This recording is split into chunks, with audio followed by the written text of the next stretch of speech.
Hi everyone, welcome back to another lecture on partnership accounting. आज हम लोग start करने वाले हैं रिटायरमेंट ऑफ पार्टनर, जो कि है रिकॉन्स्टिट्यूशन ऑफ पार्टनरशिप का सेकंड यूनिट, और पार्टनरशिप अकाउंटिंग में ये है यूनिट नंबर 3 या फिर चैप्टर नंबर 3। अभी तक हम लोग पार्टनरशिप के बारे में सब चीज़ें डिस्कस कर चुके हैं कि एक पार्टनरशिप डीड क्या होती है, एक पार्टनरशिप फर्म क्या होती है, कितने लोगों से मिलकर एक पार्टनरशिप फर्म बनती है, और जब हम पार्टनरशिप डीड को चेंज करते हैं तो उसे रिकॉन्स्टिट्यूशन ऑफ पार्टनरशिप फर्म कहा जाता है। और इसमें हम लोग जो पहला टॉपिक था एडमिशन ऑफ पार्टनर, उससे रिलेटेड जितनी भी अकाउंटिंग थी हम वो भी कर चुके हैं।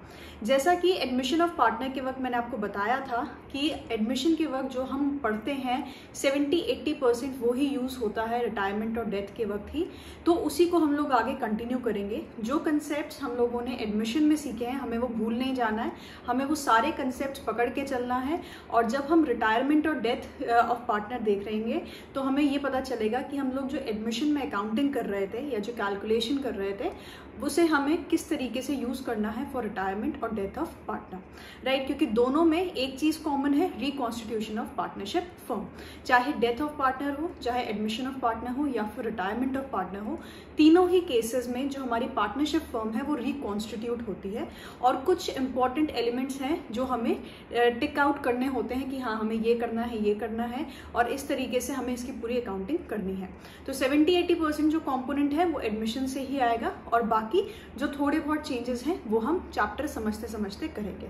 सो without any waste of time let's get started. Okay, so बात करते हैं रिटायरमेंट ऑफ पार्टनर। मैं जब रिटायरमेंट ऑफ पार्टनर लिख रही हूँ यहाँ पर जो डेथ वर्ड है वो भी इंक्लूडेड है, that I am talking about both retirement and death of partner. अब जब हम बात करते हैं रिटायरमेंट और डेथ ऑफ पार्टनर की, तो एडमिशन से जस्ट ऑपोजिट हो रहा होता है। यहाँ पर एडमिशन में हमने देखा था कि अगर हमारे पास पहले कुछ पार्टनर्स थे, 2 या 3 पार्टनर्स थे, और उसके बाद वो अग्री करते हैं एक नया पार्टनर लाने के लिए, तो उसे हम क्या बोलते हैं, एडमिशन ऑफ पार्टनर बोलते हैं। रिटायरमेंट और डेथ में क्या होता है कि पहले पार्टनरशिप फर्म में एटलीस्ट 3 लोग होंगे। मैं एटलीस्ट 3 क्यों बोल रही हूँ, क्योंकि एक के चले जाने की वजह से पार्टनरशिप फर्म हम क्या कर रहे हैं, आगे चला रहे हैं। तो ये तभी पॉसिबल है जब 2 मिनिमम लोग अवेलेबल होंगे। तो एटलीस्ट 3 लोग होने चाहिए। 3 लोग जब होंगे उनमें से एक पार्टनर ने डिसाइड किया that he is going to retire, he और she is going to retire, या फिर किसी एक पार्टनर की डेथ हो जाती है, तो जितने भी उसके ड्यूज़ हैं वो किसको पे होंगे, जो इसका डिपेंडेंट होगा, डिपेंडेंट या फिर जो भी इसकी इमीडिएट फैमिली में आ रहा होगा, राइट। तो जब हम लोग रिटायरमेंट ऑफ पार्टनर की बात करते हैं तो इसका मतलब ये है कि भाई एक जो पुराना पार्टनर था वो पार्टनरशिप फर्म या बिजनेस छोड़कर जा रहा है। किसके लिए छोड़कर जा रहा है, बाकी बचे हुए पार्टनर्स के लिए छोड़कर जा रहा है। तो जब वो बिजनेस छोड़कर जा रहा है तो हमें क्या करना होगा, उसके सारे अकाउंट्स को क्लियर करना होगा। मतलब जितने भी उसके ड्यूज बचे हुए होंगे या जितने भी ड्यूज उसने पे करने होंगे, हम क्या करेंगे, सबका लेखा जोखा कर लेंगे, हम उसका हिसाब कर लेंगे। लास्ट में एक फिगर फाइंड आउट कर लेंगे कि भाई पार्टनरशिप फर्म ने इस रिटायरिंग पार्टनर को इतना पैसा देना है या फिर जाते हुए पार्टनर से इतना पैसा लेना है, और ये एक फाइनल फिगर के बाद हम क्या करेंगे, इसे पार्टनरशिप फर्म से जाने देंगे और एक नई पार्टनरशिप फर्म जो है वो रिकॉन्स्टिट्यूट हो जाएगी, जिसमें अब कितने लोग बचेंगे, 2 लोग बचेंगे, और उनके बीच की जो टर्म्स एंड कंडीशन होंगी वो पहले से डिसाइड करके रखेंगे, राइट। तो मतलब जब एक पार्टनर जा रहा होता है तो बहुत सारी ऐसी कैलकुलेशंस होती हैं जो हमें करनी होती हैं। कुछ पैसा जाते वाले पार्टनर को देना होता है और कुछ पैसा उससे लेना होता है। तो जायज़ सी बात है, बिजनेस को दोनों ही कैलकुलेट करने होंगे। अब ऐसा तो है नहीं कि जो पैसा देना है वो तो कैलकुलेट कर लेंगे और जो पैसा लेना है वो कैलकुलेट नहीं करेंगे, सारी चीज़ें कैलकुलेट करनी होगी। तो सबसे पहले ये देख लेते हैं कि कौन कौन सी चीज़ें ऐसी हैं जो हमें कैलकुलेट करनी पड़ेंगी, ठीक है। तो सबसे पहले देख लेते हैं कि जब एक पार्टनर जा रहा होगा तो हमें कौन कौन सी चीज़ें कैलकुलेट करनी होंगी, कौन सा पैसा लेना होगा और कौन सा पैसा देना होगा। सबसे पहले बात करते हैं कैपिटल अकाउंट या फिर करंट अकाउंट। जो रिटायरिंग पार्टनर है जायज़ सी बात है उसका कैपिटल अकाउंट होगा या फिर क्या होगा, current account and capital account दोनों होगा। हमें अच्छे से पता है कि जब हम लोग फ्लक्चुएटिंग मेथड से अपनी पार्टनरशिप अकाउंटिंग में कैपिटल अकाउंट बना रहे होते हैं तो हम दोनों अकाउंट्स बनाते हैं, और जब हम लोग फिक्स मेथड से बना रहे होते हैं तो हम जब हम फिक्स मेथड से बनाते हैं तो हम कैपिटल अकाउंट और करंट अकाउंट दोनों बनाते हैं, और जब हम फ्लक्चुएटिंग मेथड से बनाते हैं तो सिर्फ कैपिटल अकाउंट आता है, राइट। अब जब हम कैपिटल अकाउंट की बात करेंगे, जो इसका क्रेडिट बैलेंस होगा, क्रेडिट बैलेंस, यानी कि पॉजिटिव बैलेंस जो होगा आपके कैपिटल अकाउंट का या करंट अकाउंट का, वो हमें क्या करना होगा, जाते हुए पार्टनर को देना पड़ेगा। तो ये क्या होगा, क्रेडिट बैलेंस हम क्या करेंगे, पे ऑफ करेंगे अपने जाते हुए पार्टनर को। उसी तरीके से जो इसका डेबिट बैलेंस होगा, अगर उसके कैपिटल अकाउंट में या उसके करंट अकाउंट में कुछ डेबिट बैलेंस आ रहा होगा, तो वो जाते हुए पार्टनर को, बिजनेस फर्म को देना पड़ेगा, right. So this is your credit balance and this is your debit balance. हमें अच्छे से पता है कैपिटल अकाउंट का क्रेडिट बैलेंस यानी कि पॉजिटिव बैलेंस, डेबिट बैलेंस यानी कि नेगेटिव बैलेंस। ये हम पार्टनर को पे ऑफ करेंगे और ये पार्टनर जो है वो बिजनेस को पे ऑफ करके जाएगा, राइट। अब याद कर लेते हैं, जब हमने P&L एप्रोप्रिएशन अकाउंट बनाया था, हमने कैपिटल अकाउंट बनाया था, करंट अकाउंट बनाया था, वो सारी चीज़ें हम लोग याद कर लेते हैं। सबसे पहली चीज़, जब भी हमने एडमिशन में देखा था कि जब भी एक पार्टनरशिप फर्म रिकॉन्स्टिट्यूट होती है, यानी कि दोबारा से पार्टनरशिप डीड बन रही होती है, तो हम क्या करते हैं, हम उसके जितने भी पुराने एसेट्स और लायबिलिटीज़ होते हैं उन्हें रीवैल्यूएट करते हैं और उसके लिए एक रीवैल्यूएशन अकाउंट बनाते हैं। तो अगर रीवैल्यूएशन अकाउंट बनाते वक्त मुनाफा आया होगा, प्रॉफिट आया होगा, तो जो जाते हुए पार्टनर का हिस्सा होगा हम उसे दे देंगे। तो अगर प्रॉफिट हुआ होगा रीवैल्यूएशन अकाउंट बनाते हुए, राइट, प्रॉफिट हुआ होगा रीवैल्यूएशन अकाउंट बनाते हुए, तो वो हम क्या कर देंगे, पे ऑफ कर देंगे अपने जाते हुए पार्टनर को। और अगर लॉस हुआ होगा रीवैल्यूएशन अकाउंट बनाते हुए, राइट, लॉस भी तो हो सकता है, तो ये क्या करेगा, जाता हुआ पार्टनर बिजनेस को पे ऑफ कर देगा। तो इस साइड पे मैं जितनी भी चीज़ें दिखा रही हूँ वो एलिमेंट्स हैं जो बिजनेस पे ऑफ करेगा किसे, जो बिजनेस पे ऑफ करेगा पार्टनर को, रिटायरिंग पार्टनर को। और यहाँ पे मैं वो सारे कंपोनेंट्स लिख रही हूँ जो रिटायरिंग पार्टनर जो है वो बिजनेस को पे ऑफ करके जाएगा। तो प्रॉफिट या फिर जो रीवैल्यूएशन अकाउंट से हुआ है वो क्या होगा, वो दे दिया जाएगा किसे, रिटायरिंग पार्टनर को, जो भी उसका हिस्सा होगा उसमें, राइट। उसके बाद हम लोग बात कर लेते हैं थर्ड एलिमेंट की। अब लेट से कुछ एक्यूमुलेटेड प्रॉफिट्स थे, एक्यूमुलेटेड प्रॉफिट्स यानी कि जैसे रिजर्व्स भी हो सकते हैं इसमें। वो क्या करेंगे, जब एक पार्टनर जा रहा है तो ऑब्वियस सी बात है वो अपना हिस्सा लेकर जाएगा। तो जो एक्यूमुलेटेड प्रॉफिट्स होते हैं उसमें हम हिस्सा दे देते हैं किसे, रिटायरिंग पार्टनर को, या फिर जो पार्टनर की डेथ हो जाती है उसके डिपेंडेंट को या जो उसका लीगल एयर होता है उसे दे देते हैं। और अगर कोई लॉसेस एक्यूमुलेट कर रखे होते हैं तो वो भी हम क्या करते हैं, बांट देते हैं और उसके शेयर में से डिडक्ट कर देते हैं, ठीक है। तो एक्यूमुलेटेड प्रॉफिट्स रिटायरिंग पार्टनर की शेयर में ऐड हो जाएंगे और एक्यूमुलेटेड लॉसेस सबट्रैक्ट हो जाएंगे, राइट। उसके बाद यहाँ पे बात कर लेते हैं गुडविल रिटन ऑफ। अब हमें अच्छे से पता है हम लोग क्या करते हैं, अपनी गुडविल को राइट ऑफ भी करते हैं। तो अगर हम लोग की बुक्स ऑफ अकाउंट्स में कुछ गुडविल गिवन होगी और उसे राइट ऑफ करना होगा, तो जब कोई पार्टनर जा रहा होगा तो उसके शेयर में से ये गुडविल को हम लोग क्या कर लेंगे, राइट ऑफ कर लेंगे, राइट। तो ये आ गया हमारे पास गुडविल रिटन ऑफ। उसी तरीके से अब ऐसा ज़रूरी तो नहीं है कि पूरा फाइनेंशियल ईयर या पूरा अकाउंटिंग ईयर जब ख़त्म होगा तभी हमारा पार्टनर जो है वो रिटायरमेंट लेगा, राइट। रिटायरमेंट तो फिर भी प्लान हो सकती है, लेकिन जो डेथ अगर हो जाएगी किसी पार्टनर की सडनली, तो ऐसा तो नहीं है कि वो बिल्कुल अकाउंटिंग ईयर ख़त्म होने पर ही होगी। तो ऐसा भी हो सकता है, जैसे हमारा अकाउंटिंग ईयर चल रहा है, यहाँ पर है 1 अप्रैल, राइट, और अगस्त में या अक्टूबर में या सितंबर में कोई भी आप डेट ले सकते हैं, या दिसंबर में किसी पार्टनर की क्या हो जाती है, डेथ हो जाती है। तो हमें क्या करना पड़ेगा, फॉर एग्जांपल दिसंबर में किसी पार्टनर की डेथ हो जाती है, राइट। तो दिसंबर तक हमारे बिजनेस ने जितना भी प्रॉफिट कमाया होगा, राइट, उसका शेयर किसे मिल जाएगा, रिटायरिंग पार्टनर को मिल जाएगा। तो प्रॉफिट कब तक का, जब तक कि वो रिटायर या फिर डेथ नहीं हो रही है उसकी, तब तक का प्रॉफिट उसे मिल जाएगा। इसी तरीके से अगर उसे इंटरेस्ट ऑन कैपिटल मिलता था तो जब तक दिसंबर तक वो क्या था, बिजनेस का पार्ट था, पार्टनरशिप फर्म का पार्ट था, तो इंटरेस्ट ऑन कैपिटल जितनी भी बनती होगी वो भी हम उसे दे देंगे, ठीक है। इसी तरीके से अगर कोई सैलरी प्रॉमिस थी उसे या कोई कमीशन प्रॉमिस था, वो भी हम क्या कर देंगे, दिसंबर तक पे ऑफ कर देंगे। तो सैलरी अगर कुछ प्रॉमिस थी या कोई कमीशन प्रॉमिस था, ये भी हम क्या करेंगे, उसे पे ऑफ कर देंगे। उसी तरीके से अगर दिसंबर तक प्रॉफिट की जगह बिजनेस को क्या हो रहा होगा, लॉस हो रहा होगा, तो वो लॉस भी हम क्या करेंगे, उसके शेयर में से माइनस कर देंगे, राइट। लॉस जब तक कि उसकी डेथ या फिर रिटायरमेंट नहीं होती है और अकाउंटिंग ईयर के बीच में होती है। तो इसी तरीके से अगर उसने कुछ ड्राइंग्स की होंगी बिजनेस के बीच में, लेट्स से उसने क्या किया था, उसने अगस्त में कुछ ड्राइंग्स की थी, तो उसे इंटरेस्ट ऑन ड्राइंग्स भी देना पड़ेगा। तो इंटरेस्ट ऑन ड्राइंग्स जो उसके बन रहा होगा वो हम सब्ट्रैक्ट कर देंगे कब तक के लिए, दिसंबर तक के लिए, मतलब जिस दिन उसकी डेथ हुई है या फिर रिटायरमेंट हुई है, राइट।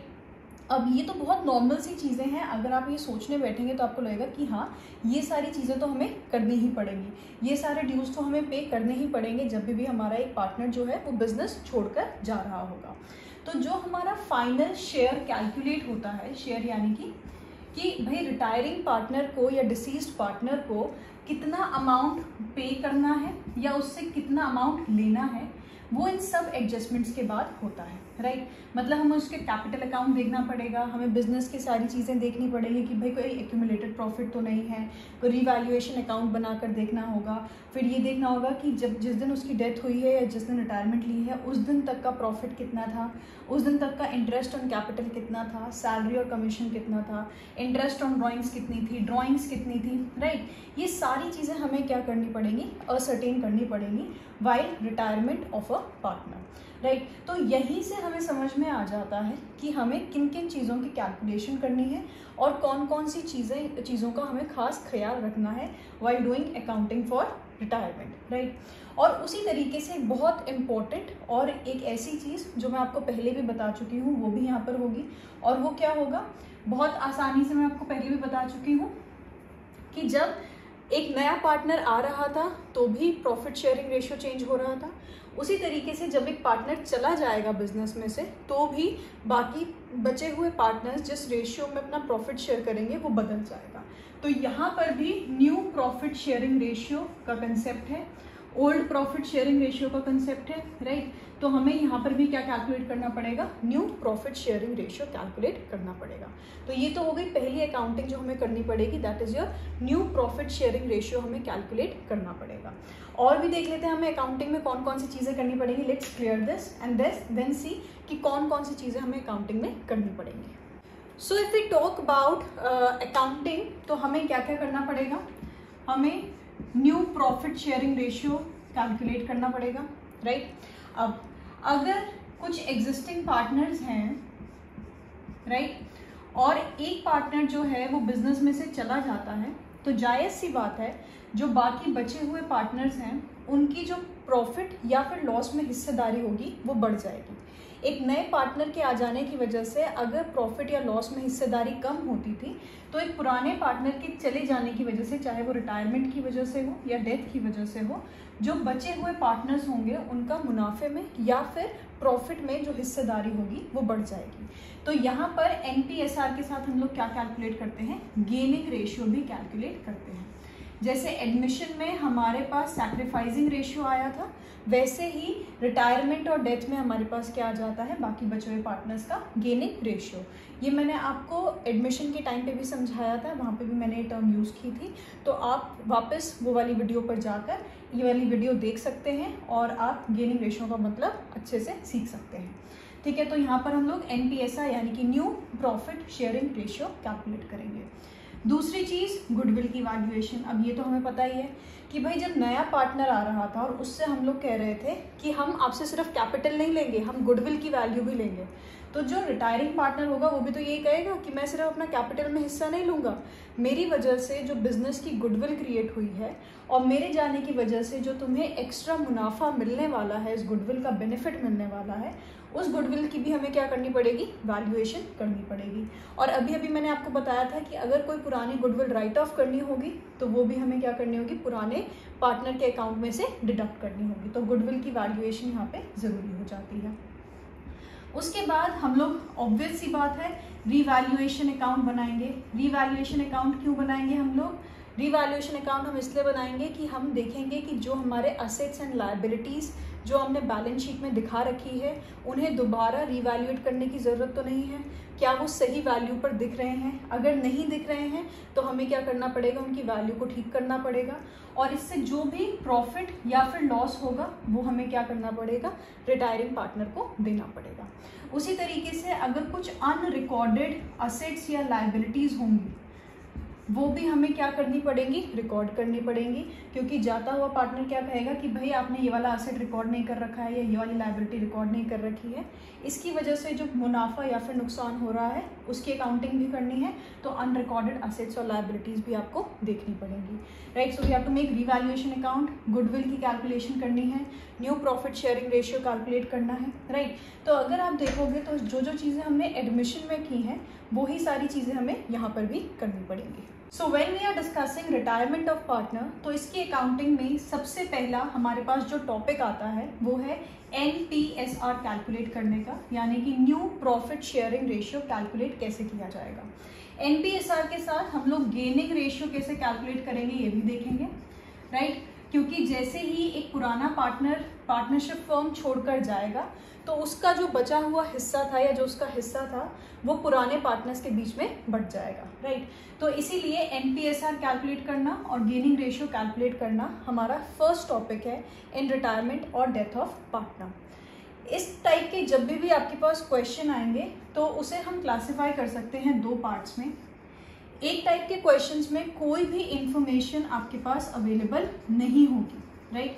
कौन सी इंफॉर्मेशन अवेलेबल नहीं होगी कि हमें बस क्वेश्चन में ये गिवन होगा कि इतने नंबर ऑफ पार्टनर्स थे, जैसे कि 3 पार्टनर्स थे और इसमें से एक पार्टनर जो था वो रिटायरमेंट होकर चला गया। अब हमें ये बताना है कि बचे हुए पार्टनर्स जो हैं उनका न्यू प्रॉफिट शेयरिंग रेशियो क्या है और उनका गेनिंग रेशियो क्या है, अगर इनका ओरिजिनल रेशियो था लेट्स से 3:2:1, राइट। तो यहाँ पर हमें पुराने पार्टनर के जाने के बाद कोई भी इंफॉर्मेशन गिवन नहीं है, तो इस टाइप के क्वेश्चन को सॉल्व करने के लिए अलग तरीका होता है। और दूसरा टाइप जो आ जाता है हमारे पास, यहाँ पे हमें इंफॉर्मेशन गिवन होती है। इंफॉर्मेशन कैसे गिवन होगी, जैसे हमें ये पता है कि 3 पार्टनर्स थे, वो शेयर कर रहे थे अपने मुनाफे या फिर नुकसान को 3:2:1 के रेशियो में, और लेट्स से जो ये पार्टनर नंबर 3rd था या जो पार्टनर C था वो बिजनेस छोड़ के चला गया और उसने कहा कि मेरे जाने के बाद जो मेरे मुनाफे या फिर नुकसान का हिस्सा है वो बचे हुए 2 पार्टनर्स में आधा आधा बढ़ जाएगा, राइट। तो यहाँ पर जो हमारा क्वेश्चन है उसमें क्लियरली स्पेसिफाइड है कि एक पार्टनर के चले जाने के बाद जो बाकी बचे हुए पार्टनर्स हैं उनके बीच में ये प्रॉफिट जो है या लॉस जो है वो किस तरीके से बटेगा, राइट। तो दोनों क्वेश्चंस को सॉल्व करने का तरीका थोड़ा सा डिफरेंट होगा। हम दोनों तरीके देखेंगे कि इस टाइप के क्वेश्चन में हमें क्या करना है और इस टाइप के क्वेश्चन में क्या करना है। जो बेसिक इसका फंडामेंटल है वो एडमिशन ऑफ पार्टनर से ही आएगा, तो कन्फ्यूज होने की ज़रूरत नहीं है। तो सबसे पहले देख लेते हैं कि अगर हमारा क्वेश्चन जो है वो साइलेंट है रिगार्डिंग कि जब एक पुराना पार्टनर जा रहा है तो उसका बचा हुआ हिस्सा जो बचे हुए पार्टनर्स है उसके बीच में कैसे बटेगा। सो लेट्स से 3:2:1 ये ओरिजिनल रेशियो था 3 पार्टनर्स का A:B:C का, राइट। इसे हम क्या बोलते हैं, old profit sharing ratio, right. It was 3:2:1। अब हमें ये गिवन है कि जो पार्टनर नंबर 3rd है, जो C पार्टनर है, वो बिजनेस छोड़कर चला गया। बस क्वेश्चन में इतनी ही डिटेल्स गिवन है। तो आपको याद रखना है कि जब एक पुराना पार्टनर चला जाएगा और उससे रिलेटेड हमारे पास कोई भी इंफॉर्मेशन नहीं है कि उसका शेयर किस तरीके से डिस्ट्रीब्यूट होगा, तो हम मान कर चलेंगे कि जो इसका जाने वाले का शेयर है वो भी उसी रेशियो में बटेगा जो बचे हुए पार्टनर्स का रेशियो है। मतलब C के जाने के बाद A और B का रेशियो कितना बचा, 3:2 का रेशियो बचा। यानी कि जो ये 1 शेयर था ये भी A और B के बीच में कैसे बढ़ जाएगा, 3:2 के रेशियो में बढ़ जाएगा। तो मतलब 1 का 3rd कंपोनेंट किसको मिल जाएगा, A को मिल जाएगा, और 2/5 कंपोनेंट किसको मिल जाएगा, B को मिल जाएगा, राइट। तो जो आपका गेनिंग रेशियो होगा इस क्वेश्चन में पुराने पार्टनर्स का वो कितना हो जाएगा, 3:2। और जब मैं ओल्ड प्रॉफिट शेयरिंग रेशियो में गेनिंग रेशियो को ऐड कर दूंगी तो मेरे पास क्या आ जाता है, न्यू प्रॉफिट शेयरिंग रेशियो। तो जब आप इसे ऐड करोगे तो न्यू प्रॉफिट शेयरिंग रेशियो भी क्या आएगा, दोनों बचे हुए पार्टनर्स के बचे हुए रेशियो जितना आएगा, यानी कि 3:2, राइट। तो कोई भी ऐसा क्वेश्चन जहाँ पर हमें ये स्पेसिफाइड नहीं है कि जाने वाले पार्टनर का जो हिस्सा है वो पुराने पार्टनर या बचे हुए पार्टनर्स के बीच में कैसे बंटने वाला है, वहाँ पे गेनिंग रेशियो और न्यू प्रॉफिट शेयरिंग रेशियो जो उनका रिमेनिंग रेशियो होगा उसी के बराबर हो जाएगा। This case it was 3:2। अब अगर मैं कहती हूँ कि इन तीनों में से ए जो था वो रिटायरमेंट ले रहा है, तो इस केस में ओल्ड प्रॉफिट शेयरिंग रेशियो कितना आ जाएगा, 3:2:1। अब ए जा रहा है तो आपको कुछ भी चेंज नहीं करना है, आपको इसे यहाँ से हटा देना है, कोई कैलकुलेशंस करने की ज़रूरत नहीं है। सीधा आपको क्या पता है, गेनिंग रेशियो कितना हो जाएगा, 2:1, राइट। क्योंकि जो जाता हुआ पार्टनर है जिसका ओरिजिनल शेयर कितना था, 3/5।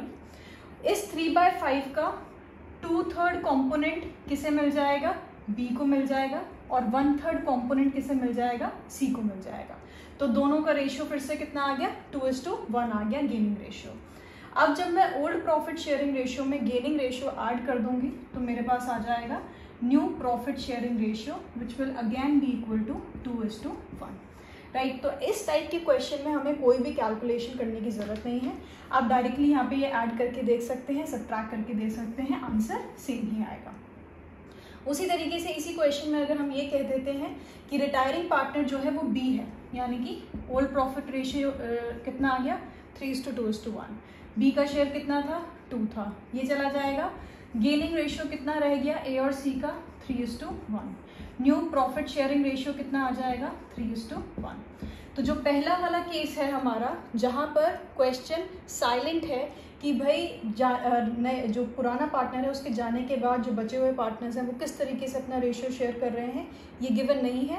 वहाँ पे gaining ratio, new profit sharing ratio सब ओल्ड प्रॉफिट शेयरिंग रेशियो के बराबर होंगे after eliminating the share of the retiring partner, right. Retiring partner का हिस्सा हटा देने के बाद जो उनका प्रॉफिट शेयरिंग रेशियो बनता है वो ही यहाँ पर प्रॉफिट शेयरिंग रेशियो बन जाएगा, right. So this is the first category. अगर मैं इससे रिलेटेड एक और क्वेश्चन देखूं, इस तरीके के जो क्वेश्चंस आते हैं वो यूजुअली आपको जब एक बड़ा क्वेश्चन आएगा 4 या फिर 6 नंबर का, उसमें आपको गेनिंग रेशियो कैलकुलेट करना होगा और आपका जो क्वेश्चन होगा वो साइलेंट होगा regarding your new profit sharing ratio और गेनिंग रेशियो, राइट। तो यहाँ पर आपको डायरेक्टली कैलकुलेशन करने की जरूरत नहीं है, आप डायरेक्टली लिख सकते हैं। लेट्स से हमारे पास 3 पार्टनर्स थे, वो 5:3:2 के रेशियो में अपना प्रॉफिट बांट रहे थे, A:B:C। अब अगर मैं आपसे कहूँ कि ए जो है वो रिटायरमेंट ले रहा है और मुझे बी और सी का गेनिंग रेशियो और न्यू प्रॉफिट शेयरिंग रेशियो बताओ, तो आपको कुछ नहीं करना है, सिंपली क्या होगा, 3:2 आपका गेनिंग रेशियो भी होगा और आपका न्यू प्रॉफिट शेयरिंग रेशियो भी यही होगा। अगर मैं आपसे कह रही हूँ कि बी रिटायरमेंट ले रहा है तो कौन सा रेशियो बचेगा, 5:2, तो 5:2 आ जाएगा यहाँ पे गेनिंग रेशियो भी और न्यू प्रॉफिट शेयरिंग रेशियो भी। अगर मैं आपसे कह रही हूँ कि सी रिटायरमेंट ले रहा है तो क्या बच जाएगा, 5:3, ये आ गया न्यू प्रॉफिट शेयरिंग रेशियो भी और ये आ गया आपका गेनिंग रेशियो भी। तो यहाँ पर आपको कोई भी कैलकुलेशन करने की ज़रूरत नहीं है, डायरेक्टली आप लोग आंसर यहाँ से डिराइव कर सकते हैं, ठीक है। अब देख लेते हैं इसी टाइप के क्वेश्चन में अगर एडिशनल इंफॉर्मेशन गिवन होगी तो हम क्या करेंगे। Now A, B and C were sharing profits in the ratio 5:3:2, right. ये हमें इंफॉर्मेशन गिवन है और हमसे ये कहा गया कि जो C है वो रिटायरमेंट ले रहा है और उसने कहा कि मेरे जाने के बाद जो मेरा प्रॉफिट का शेयर है वो आधा आधा डिस्ट्रीब्यूट हो जाना चाहिए है रिमेनिंग पार्टनर्स के बीच में, राइट। यानी कि ए को कितना हिस्सा मिल जाएगा, सी का हाफ, और बी को कितना हिस्सा मिल जाएगा, again half, right. Half of this and half of this, मतलब सी का अगर मैं शेयर की बात करूं, if I talk about C's share, तो वो कितना था, 2/5 + 3 + 2 विच वुड बी 10, राइट। तो यानी कि हमारा सी का जो ओरिजिनल शेयर था वो था 2/10, या आप इसे लिख सकते हैं 1/5, what ever you can write. आप रिड्यूस करके भी लिख सकते हैं और आप 2/10 भी लिख सकते हैं। अब इस 2/10 का हाफ कंपोनेंट जो है वो किसको मिल जाएगा, ए को मिल जाएगा, और हाफ कंपोनेंट किसको मिल जाएगा, बी को मिल जाएगा। तो अगर मैं इसका हाफ कंपोनेंट कैलकुलेट करूं, this would be 1/10 and this will be again 1/10, right. तो यानी कि जो आपका ए और बी है उनका गेनिंग रेशियो कितना हो गया है 1/10 and 1/10 it is equals to 1:1, right. C का जो सैक्रिफाइस होगा वो किसके बराबर होगा, ए और बी का गेन के बराबर होगा। तो सी का जो शेयर था उसका ए को कितनी हिस्सेदारी मिल रही है 1/10 मिल रहा है और बी को कितना मिल रहा है 1/10 मिल रहा है, राइट। तो अगर मैं बात करूं गेनिंग रेशियो की, तो वो कितना आ गया 1:1 आ चुका है। इसका कितना है, यहाँ पे मैं सारी इंफॉर्मेशन लिख देती हूँ।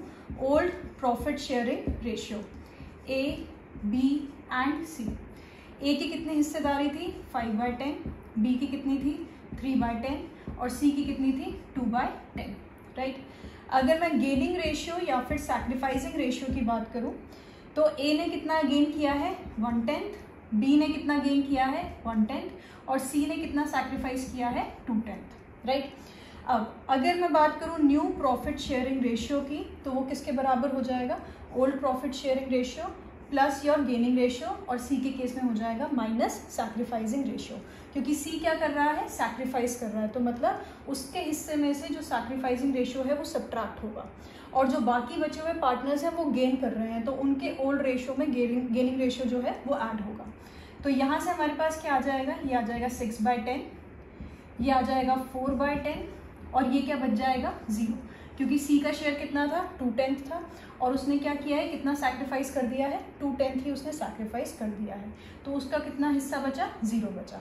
और जो बचे हुए पार्टनर्स हैं उनका कितना है हिस्सा 6:4, राइट। तो मैं 6:4 भी लिख सकती हूँ इसे, और अगर मैं इसे रिड्यूस कर दूँ तो कितना आ जाएगा 3:2 is my new profit sharing ratio between A and B, right. यहाँ पे NPSR कितना आ गया मेरे पास 3:2 आ गया, राइट। तो जैसे एडमिशन में हमारा न्यू प्रॉफिट शेयरिंग रेशियो का फॉर्मूला क्या था, आपका old profit sharing ratio minus your sacrificing ratio, वैसे यहाँ पर सैक्रिफाइसिंग रेशियो की जगह प्लस कर देंगे हम लोग क्या गेनिंग रेशियो।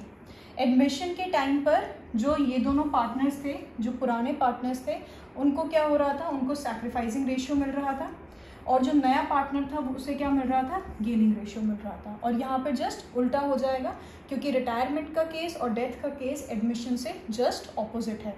वहाँ पे हम एक नया पार्टनर बिजनेस में लेकर आ रहे थे, यहाँ पर हमारा जो एक पुराना पार्टनर है वो बिजनेस छोड़कर जा रहा है, तो जो उसका मुनाफे या फिर नुकसान का हिस्सा होगा वो बचे हुए पार्टनर्स के बीच में बढ़ जाएगा, तो वो लोग करेंगे गेन और जाता हुआ पार्टनर यानी कि रिटायरिंग पार्टनर या डेथ पार्टनर का हो जाएगा सैक्रिफाइसिंग रेशियो, राइट।